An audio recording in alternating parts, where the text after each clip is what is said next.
इतिहास गवाह है, जब जब सियासत शिक्षा के दरवाजे तक पहुंची है, तब तब सबसे बड़ा नुकसान किसी नेता का नहीं बल्कि छात्रों का हुआ है। अगर किसी नेता से राजनीतिक टकराव हो जाए तो क्या उसकी कीमत छात्रों को चुकानी पड़ेगी? आज रामपुर की मोहम्मद अली जौहर यूनिवर्सिटी उसी मोड़ पर खड़ी है, जहां एक तरफ कानून की दलील है और दूसरी तरफ हजारों छात्रों के सपने। आज बात होगी उस माँ की जिसने अपने गहने बेचकर बेटे को यूनिवर्सिटी भेजा है, उस किसान की जिसने खेत गिरवी रखकर बेटी की फीस भरी, और उन हजारों छात्रों की जो आज सिर्फ एक सवाल पूछ रहे हैं कि हमारा भविष्य भी राजनीति की भेंट चढ़ जाएगा। रामपुर की जौहर यूनिवर्सिटी आज सिर्फ एक खबर नहीं बल्कि पूरे देश से जवाब मांगता हुआ एक सवाल बन चुकी है। आखिर सच क्या है? क्या यह सिर्फ कानूनी कार्रवाई है या फिर एक ऐसा फैसला जिस पर आने वाले वर्षों तक बहस होती रहेगी? आज हम सवालों से भागेंगे नहीं बल्कि हर सवाल का सामना करेंगे, क्योंकि आज जो कहानी आप सुनने जा रहे हैं वह सिर्फ एक यूनिवर्सिटी की नहीं बल्कि उस सवाल की है जो कल आपके बच्चों के भविष्य से भी जुड़ सकता है। पूरी कहानी सुनिए, क्योंकि आखिरी तक पहुंचते पहुंचते शायद आपका नजरिया बदल जाए। आदाब, मैं आगा खुर्शीद खान। भारतीय जनता पार्टी और योगी आदित्यनाथ सरकार ने एक बार फिर साबित कर दिया है कि उसके लिए कानून, संविधान और न्याय सिर्फ किताबी शब्द हैं। मौलाना मोहम्मद अली जौहर यूनिवर्सिटी रामपुर और उससे जुड़े स्कूलों पर जिला प्रशासन व रामपुर विकास प्राधिकरण (RDA) के जरिए जो तानाशाही कार्रवाई की जा रही है वह सरकारी सत्ता के दुरुपयोग की सबसे शर्मनाक मिसाल है।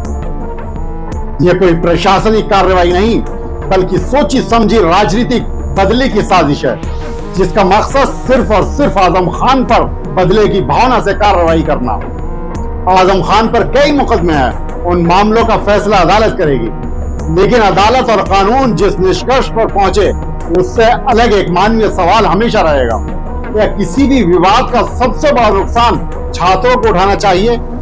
यही सवाल आज लाखों लोग पूछ रहे हैं। उत्तर प्रदेश रामपुर के जिस सिंगनखेड़ा गांव में जौहर यूनिवर्सिटी का पूरा कैंपस स्थित है, वह साल 2024 से पहले RDA के अधिकार क्षेत्र में आता ही नहीं था।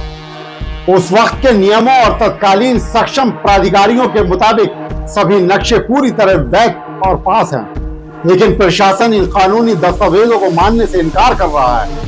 सबसे हैरानी की बात यह है कि उसी परिसर में मौजूद 2 मेडिकल कॉलेजों के नक्शे प्रशासन सही मान रहा है, जबकि बाकी 38 इमारतों को अवैध करार दे दिया गया है। दूसरी ओर विपक्ष और यूनिवर्सिटी से जुड़े लोग इसे राजनीतिक प्रतिशोध बता रहे हैं, लेकिन इन दोनों दावों के बीच सबसे बड़ी कीमत कौन चुका रहा है? वह छात्र जो रोज सुबह अपने घर से यह सोचकर निकलता है कि उसकी डिग्री उसका भविष्य बदलेगी। ये कैसा इंसाफ है जहां एक ही परिसर में एक जैसे हालात में बने भवनों में से कुछ को वैध और कुछ को अवैध बता दिया जाए। यह दोहरा मापदंड साफ बताता है कि प्रशासन का मकसद कानून लागू करना नहीं बल्कि सिर्फ एक यूनिवर्सिटी को बर्बाद करना है। जिस यूनिवर्सिटी को आज मलबे में बदलने की तैयारी है वह किसी आम इंसान के नाम पर नहीं बल्कि मौलाना मोहम्मद अली जौहर के नाम पर खड़ी है। वह शख्सियत जिसने अंग्रेजों की गुलामी के खिलाफ अपनी पूरी जिंदगी झोंक दी, खिलाफत आंदोलन के अगुआ जो अंग्रेजी हुकूमत के जुल्म झेले सिर्फ इसलिए ताकि आने वाली नस्लें आजाद हवा में सांस ले सके। उन्होंने अपनी पूरी जिंदगी शिक्षा और आजादी के लिए समर्पित कर दी। आज उसी शहीद की विरासत को, उनके नाम पर बनी शिक्षा की इमारत को एक सांप्रदायिक सियासी एजेंडे के तहत तबाह किया जा रहा है। यह सिर्फ यूनिवर्सिटी पर हमला नहीं है बल्कि ये उस आजादी की लड़ाई की विरासत पर सीधा हमला है जिसे मौलाना जौहर जैसे लोगों ने अपने खून पसीने से जीता था। सबसे शर्मनाक बात यह है कि इस पूरी कार्रवाई को कानून का पालन बताया जा रहा है, लेकिन जरा सोचिए जिस जमीन पर यह कैंपस बना है वह इलाका 2024 से पहले RDA के अधिकार क्षेत्र में आता ही नहीं था। उस दौर के नियमों के मुताबिक पास हुए नक्शों को आज अवैध घोषित करना ये सीधे सीधे कानून का मजाक उड़ाना है। और सबसे बड़ा पाखंड देखिए, उसी परिसर के 2 मेडिकल कॉलेज वैध हैं लेकिन बाकी 38 इमारतें अवैध। ये कैसा इंसाफ है?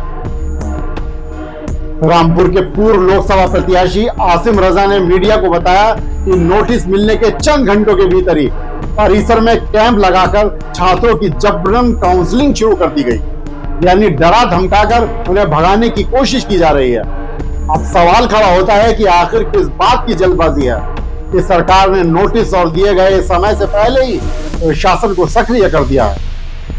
मौलाना मोहम्मद अली जौहर यूनिवर्सिटी पर जो कार्रवाई हो रही है उससे सबसे ज्यादा नुकसान किसी नेता या किसी पार्टी का नहीं बल्कि उन 3000 से ज्यादा छात्रों का है जिनकी जिंदगी और मुस्तकबिल इस यूनिवर्सिटी से जुड़ा हुआ है। अगर वाकई कानून का राज है तो कानून सबके लिए बराबर होना चाहिए, लेकिन जब कार्रवाई चुनिंदा संस्थानों पर होती दिखाई देती है तो सवाल उठना लाजमी है, क्या इंसाफ का पैमाना सबके लिए एक जैसा है या फिर पहचान और सियासत देखकर बदल जाता है। 38 इमारतों को गिराने का नोटिस उन 3000 से ज्यादा छात्रों के दिलों में डर पैदा कर रहा है, जिनका न किसी मुकदमे से लेना देना है और न किसी सियासी लड़ाई से।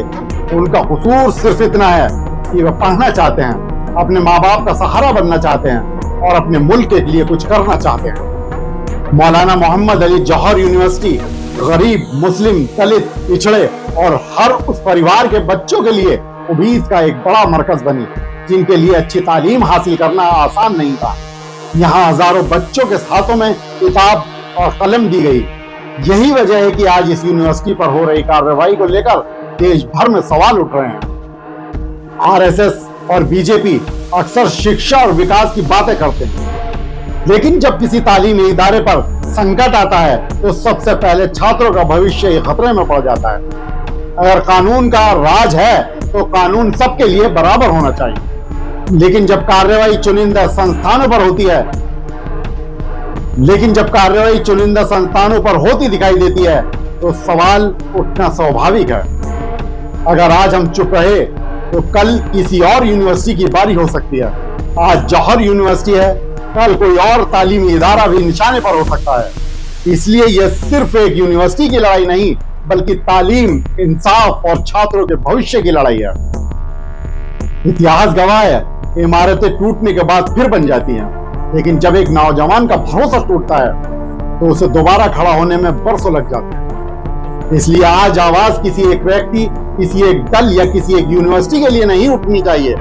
आवाज उठनी चाहिए तालीम की हिफाजत के लिए, इंसाफ की बराबरी के लिए और उन लाखों छात्रों के भविष्य के लिए जिनके सपने किसी भी राजनीतिक बहस से कहीं ज्यादा कीमती हैं। यही एक मजबूत लोकतंत्र की पहचान है, जहां कानून भी निष्पक्ष हो, इंसाफ भी बराबर हो और शिक्षा हमेशा राजनीति से ऊपर रहे।